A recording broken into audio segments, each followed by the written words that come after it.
Good morning प्यारे बच्चों। आज के इस वीडियो के माध्यम से हम हमारे पाठ्य पुस्तक मधुबन व्याकरण वाटिका की चैप्टर 14 वाक्य शीर्षक का अध्ययन करेंगे। प्यारे बच्चों, वाक्य क्या है? वाक्य को समझने के लिए हम वाक्य को ऐसे परिभाषित कर सकते हैं। वाक्य सार्थक शब्दों के समूह को वाक्य कहते हैं, है ना। लेकिन वाक्य क्या है, इसको हम अच्छे से समझने के लिए सबसे पहले हम इस संवाद का अध्ययन करेंगे। प्यारे बच्चों, रमेश, तुम कल विद्यालय नहीं आए थे? दिनेश, हाँ, कल नहीं आ पाया था। रमेश, क्यों? दिनेश, मेरी तबीयत खराब थी। रमेश, अच्छा। दिनेश, अब तो तुम ठीक हो ना? रमेश, हाँ। उपर्युक्त संवाद में रमेश और दिनेश अपने विचारों का आदान प्रदान एक और अनेक पदों के माध्यम से कर रहे हैं। हम गौर करेंगे कि उपर्युक्त संवाद में रमेश और दिनेश अपने विचारों का आदान प्रदान एक और अनेक पदों के माध्यम से कर रहे हैं। यहाँ एक शब्द का वाक्य भी है और अनेक शब्दों का भी। इन्हें वाक्य इसलिए कहा जा रहा है क्योंकि इनसे विचारों की पूर्ण अभिव्यक्ति हो रही है। इस प्रकार कहा जा सकता है कि बातचीत के दौरान वाक्य एक शब्द का या भी हो सकता है और अनेक शब्दों का भी, परंतु वह पूर्ण रूप या पूर्ण अर्थ को स्पष्ट करने वाला हो। यह जरूरी है कि वह पूर्ण अर्थ को स्पष्ट करने वाला हो। इस आधार पर वाक्य को परिभाषित करते हुए वाक्य को हम इस प्रकार से परिभाषित कर सकते हैं। वाक्य ऐसे सार्थक पदों का समूह है। वाक्य ऐसे सार्थक पदों का समूह है जो विचार को पूर्ण रूप से व्यक्त करता है, जो विचारों को पूर्ण रूप से व्यक्त करता है। दूसरे शब्दों में वाक्य को इस प्रकार से परिभाषित किया जा सकता है, जो किसी भाव या विचार को पूर्णता व्यक्त कर सके। जो किसी भाव या विचार को पूर्णता व्यक्त कर सके, जिससे आपेक्षित अर्थ प्रकट हो, वाक्य कहलाता है। तो वाक्य क्या है? जो किसी भाव या विचार को पूर्णता व्यक्त कर सके, जिससे आपेक्षित अर्थ प्रकट हो, वाक्य कहलाता है। प्यारे बच्चों, वाक्य के बाद वाक्य के घटक या वाक्य के अंग क्या है? वाक्य के मूल रूप से दो अंग होते हैं, उद्देश्य और विधेय। पहला उद्देश्य है और दूसरा विधेय है। प्यारे बच्चों, उद्देश्य क्या है? वाक्य में जिस व्यक्ति, वस्तु, स्थान आदि के विषय में कुछ कहा जाए, वह उद्देश्य है। जैसे राम पुस्तक पढ़ता है, राजेश क्रिकेट खेलता है। राम पुस्तक पढ़ता है, राजेश क्रिकेट खेलता है। तो यहाँ पर राम और राजेश, उपर्युक्त वाक्यों में राम और राजेश उद्देश्य है, क्योंकि इनके बारे में कुछ कहा गया है। जैसे राम पुस्तक पढ़ता है, राजेश क्रिकेट खेलता है। तो उपर्युक्त वाक्य में या उपर्युक्त वाक्यों में, दोनों ही वाक्यों में राम और राजेश के विषय में ही कुछ कहा गया है, इसलिए हम इसे उद्देश्य कहेंगे, है ना। उद्देश्य, जिनके बारे में कुछ कहा गया है। तो राम पुस्तक पढ़ता है, यहाँ पर राम उद्देश्य है। राजेश क्रिकेट खेलता है, यहाँ पर राजेश। तो उद्देश्य क्या है? वाक्य में जिस व्यक्ति, वस्तु, स्थान आदि के विषय में कुछ कहा जाए, वह उद्देश्य है। उद्देश्य के बाद हम समझते हैं विधेय क्या है। विधेय वाक्य में उद्देश्य के विषय में, ध्यान देना, वाक्य में उद्देश्य के विषय में जो बताया जाता है उसे विधेय कहते हैं। वाक्य में उद्देश्य के विषय में जो बताया जाता है उसे विधेय कहते हैं। जैसे राम पुस्तक पढ़ता है, यहाँ पर राम उद्देश्य है और उसके बारे में जो कुछ बताया जाता है, जैसे पुस्तक पढ़ता है, वो विदेह है। इसी प्रकार से राजेश क्रिकेट खेलता है, राजेश उद्देश्य है, क्रिकेट खेलता बारे में बताया गया है, इसीलिए वो क्या है, विदेह है। तो उपयुक्त वाक्यों में पुस्तक पढ़ता है और क्रिकेट खेलता है विदेह है, क्योंकि ये उद्देश्य के विषय में बता रहे हैं। तो उद्देश्य के विषय में जो बताए जाते हैं उसे हम क्या कहेंगे, विधेय। तो विधेय वाक्य में उद्देश्य के विषय में जो बताया जाता है उसे हम विधेय कहते हैं। हमें यह भी ध्यान देना महत्वपूर्ण है, उद्देश्य की विशेषताएं, उद्देश्य में विशेषताएं जोड़कर उद्देश्य का विस्तार किया जाता है। उद्देश्य में विशेषताएं जोड़कर उद्देश्य का विस्तार किया जाता है।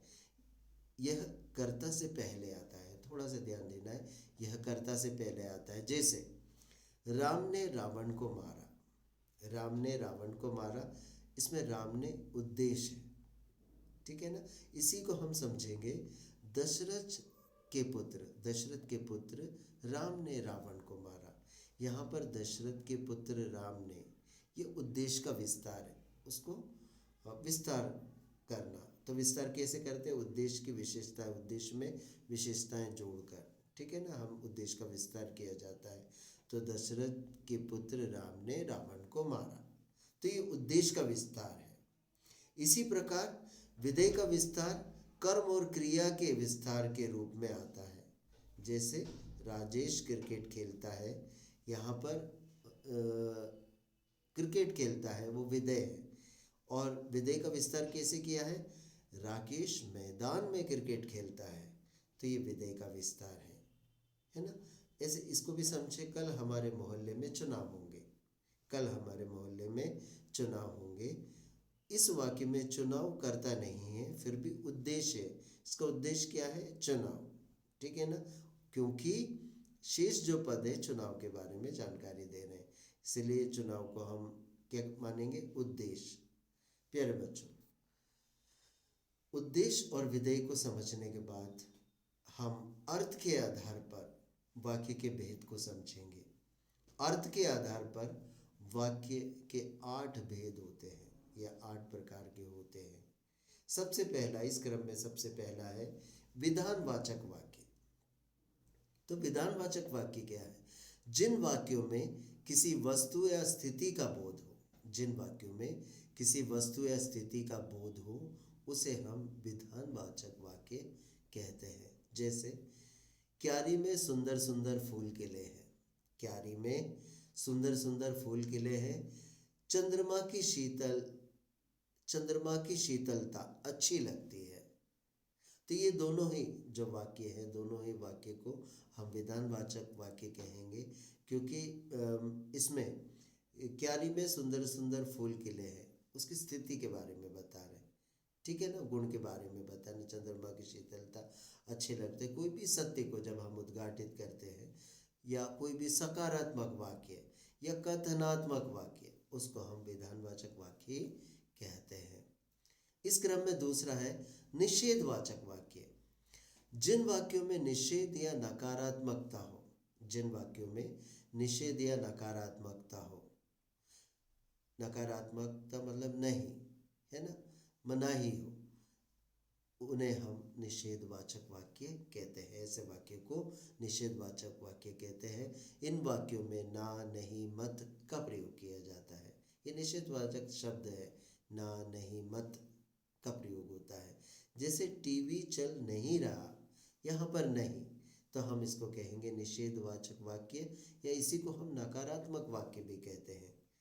मैं कहाँ डरी, देखो यहाँ पर ना, नहीं, मत नहीं है, लेकिन मैं कहाँ डरी, इसका मतलब है मैं नहीं डरी। बच्चों को बाहर धूप में मत भेजो, यहाँ पर मत शब्द का प्रयोग हुआ है, इसलिए निषेधवाचक वाक्य है। अब तुम क्यों पहचानोगे, इसमें ना, नहीं, मत का प्रयोग हुआ है। अब तुम क्यों पहचानोगे, अब तुम नहीं पहचानोगे, ठीक है ना, तुम बहुत बड़े बन गए हो, अब तुम क्यों पहचानोगे, तो पहचानोगे, नहीं पहचानोगे, नहीं, तो इसको भी हम निषेधवाचक वाक्य कहेंगे। सो इस क्रम में तीसरा है प्रश्नवाचक वाक्य। जिन वाक्यों में प्रश्न किया जाए, ये नकारात्मक और सकारात्मक दोनों हो सकते हैं, ऐसे वाक्य को हम प्रश्नवाचक वाक्य कहते हैं। जिन वाक्यों से कुछ पूछा जाए, प्रश्न किया जाए, ठीक है ना। कुछ प्रश्नवाचक शब्द, क्या, तुम, कौन, कैसे, कहाँ, ठीक है ना, और कब, इस प्रकार के शब्द। तो जिन वाक्यों में प्रश्न किया जाए, ठीक है ना, उसे हम प्रश्नवाचक वाक्य कहेंगे। ये नकारात्मक और सकारात्मक दोनों ही हो सकते हैं। देखिए उदाहरण है, क्या तुम्हें गाना नहीं आता? क्या तुम्हें गाना नहीं आता? तो क्या यहाँ पर प्रश्नवाचक शब्द है, और इसकी एक और विशेषता है, प्रश्नवाचक चिन्ह का प्रयोग करते हैं आखिरी में। क्या तुम्हें गाना नहीं आता? तो इसमें पूछने वाला उत्तर की अपेक्षा रखते हैं, ठीक है ना। इसलिए क्या तुम्हें गाना नहीं आता? आप घूमने कब जा रहे हैं? तो ऐसे वाक्य को हम प्रश्नवाचक वाक्य कहेंगे। तो इस क्रम में चौथा है विस्मयादिबोधक वाक्य। विस्मयादिबोधक वाक्य, जिन वाक्यों में विस्मय, हर्ष, शोक, घृणा आदि भाव स्वतः ही प्रकट हो जाए अपने आप, ठीक है ना। मैच जीत देख रहे होंगे या खेल रहे होंगे और अपन जीता तो एकदम से एक्साइटेड हो जाके अपन, वाह हम मैच जीत गए, ठीक है ना। और ये वाह मौसम तो बहुत बढ़िया हो गया, ठीक है ना। सो इसमें हर्ष है ना, उत्साह, हर्ष स्वतः प्रकट हो जाए, हर्ष के भाव। इसकी एक और विशेषता है विस्मयादिबोधक चिन्ह, वाह।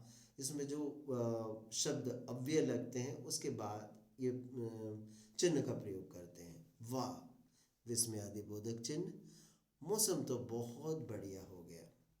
इसी क्रम में अरे चोट लग गई, ये दुख, अरे चोट लग गई, ठीक है ना। वो उसमें भी शोक, हर्ष, विस्मय, शोक, घृणा आदि भाव स्वतः प्रकट हो तो हम उसे विस्मयादिबोधक वाक्य कहते हैं। इस क्रम में पांचवा है आज्ञावाचक वाक्य। जिन वाक्यों में आज्ञा या अनुमति, प्रार्थना या विनय का भाव हो, उसे हम आज्ञावाचक वाक्य कहते हैं। जैसे आप वहाँ बाहर बैठिए, आप वहाँ बाहर बैठिए, ठीक है ना। तो इसमें एक आदेश है, आज्ञा है। अब आप रुक सकते हैं, अब आप रुक सकते हैं, ठीक है ना। तो ये इसमें भी क्या है, आज्ञा है। ये प्रार्थना निवेदन के रूप में भी होता है, आप सभी चुप बैठिए, ठीक है ना। आप बाहर जाइए, बाहर जाओ, ठीक है ना। तो जिन वाक्यों में आज्ञा या अनुमति, प्रार्थना, विनय का भाव हो उसे आज्ञावाचक वाक्य कहते हैं। इस क्रम में छठा है इच्छावाचक वाक्य। जिन वाक्यों में वक्ता इच्छा या आशा प्रकट करे, जिन वाक्यों में वक्ता अपनी इच्छा या आशा प्रकट करे, उसे हम इच्छावाचक वाक्य कहते हैं। ये अपने लिए भी हो सकते हैं और दूसरों के लिए भी। ईश्वर तुम्हें शीघ्र ही स्वस्थ करें, इच्छा है, ईश्वर तुम्हें शीघ्र ही स्वस्थ करे और आपका कार्य ठीक से संपन्न हो, आपका कार्य ठीक से संपन्न हो। अगर ऐसे सोचते हैं आज कहीं से कुछ पैसे मिल जाए, तो हम वो अपने बारे में सोचा तो वो इच्छात्मक, वक्ता इच्छा या आशा दूसरों के लिए या खुद के लिए ऐसे भाव प्रकट करें तो हम उसको इच्छावाचक वाक्य कहते हैं। इस क्रम में सातवां है संदेहवाचक वाक्य। संदेह, जिन वाक्यों में संदेह या संभावना का भाव प्रकट हो उसे हम संदेहवाचक वाक्य कहते हैं। इन वाक्यों में शायद, संभवतः, होंगे, इस प्रकार के शब्दों का प्रयोग किया जाता है। जैसे शायद आज शाम तक वर्षा हो, शायद आज शाम तक वर्षा हो, शायद, तो संदेह है यहाँ पर, इसलिए संदेहवाचक वाक्य है। अब तक वह मुंबई पहुँच गया होगा, पहुँच भी गया होगा, नहीं भी पहुँचा होगा, संभावना है, ठीक है ना, इसलिए संदेह। अब तक वह मुंबई पहुंच गया हो। तो ऐसे वाक्यों में जहाँ पर संदेह या संभावना का भाव प्रकट हो, संदेहवाचक वाक्य कहते हैं। इस क्रम में इसका 8वां भेद है संकेतवाचक वाक्य। संकेतवाचक, जिन वाक्यों में एक क्रिया का होना, ध्यान देना, जिन वाक्यों में एक क्रिया का होना दूसरी पर निर्भर करे, उसे हम संकेतवाचक वाक्य कहते हैं। संकेत करना, यदि तुम चलोगी तो मजा आएगा, यदि तुम चलोगी तो मजा आएगा, अच्छा लगना, है ना। अच्छा लगना किस बात पर निर्भर है? उनके आने पर। सो यदि आप आते तो बहुत अच्छा होता, ठीक है ना। अपन कहते हैं ना, तुम भी खेलते तो हमें जरूर जीत जाते, ठीक है ना। इसी प्रकार से और देखो, अगर सच बोलते तो, अगर सच बोलते तो यह दशा ना होती। यह दशा किस कारण से है? उसकी निर्भरता पहले वाक्य, पहले क्रिया पर है, क्योंकि सच नहीं बोलने के कारण आपकी यह दशा हुई।